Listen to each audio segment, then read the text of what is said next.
കേരള സർക്കാരിന്റെ ഉടമസ്ഥതയിലുള്ള OTT platform C space പ്രവർത്തനം തുടങ്ങി. സർക്കാർ ഉടമസ്ഥതയിൽ രാജ്യത്ത് ആദ്യമായാണ് ഒരു OTT പ്ലാറ്റ്ഫോം നിലവിൽ വരുന്നത്. ഒരു സിനിമ കാണാൻ 75 രൂപയാണ് ഈടാക്കുന്നത്. KSFDCക്കാണ് OTTയുടെ നിർവഹണ ചുമതല. സി സ്പേസിലേക്കുള്ള സിനിമകൾ തിരഞ്ഞെടുക്കുന്നതിനും അംഗീകരിക്കുന്നതിനുമായി 60-അംഗ സമിതി KSFDC രൂപീകരിച്ചിട്ടുണ്ട്. സി സ്പേസ് എന്ന് പേരിട്ടിരിക്കുന്ന OTTയുടെ ഉദ്ഘാടനം തിരുവനന്തപുരത്ത് മുഖ്യമന്ത്രി നിർവഹിച്ചു.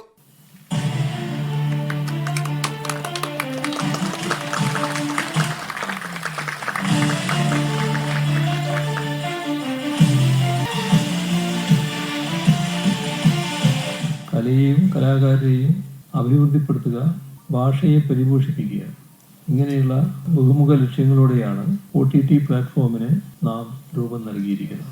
ഒരു സിനിമ കാണാൻ 75 രൂപയാണ് ഈടാക്കുന്നത്. ഫീച്ചർ ഫിലിമിന് 75 രൂപയും 40 മിനിറ്റ് വരെ ദൈർഘ്യമുള്ള ചിത്രങ്ങൾക്ക് 40 രൂപയും 30 മിനിറ്റ് വരെ ദൈർഘ്യമുള്ള ചിത്രങ്ങൾക്ക് 30 രൂപയും 20 മിനിറ്റ് വരെ ദൈർഘ്യമുള്ള ചിത്രങ്ങൾക്ക് 20 രൂപയുമാണ് പ്രേക്ഷകർ ചിത്രങ്ങൾ കാണുവാനായി നൽകേണ്ടത്. ഫീച്ചർ ഫിലിമുകൾക്ക് പുറമെ ഡോക്യുമെന്ററി, പരീക്ഷണ ചിത്രം എന്നിവയും സി സ്പേസിൽ പ്രദർശിപ്പിക്കുന്നുണ്ട്. മീഡിയ 1 തിരുവനന്തപുരം.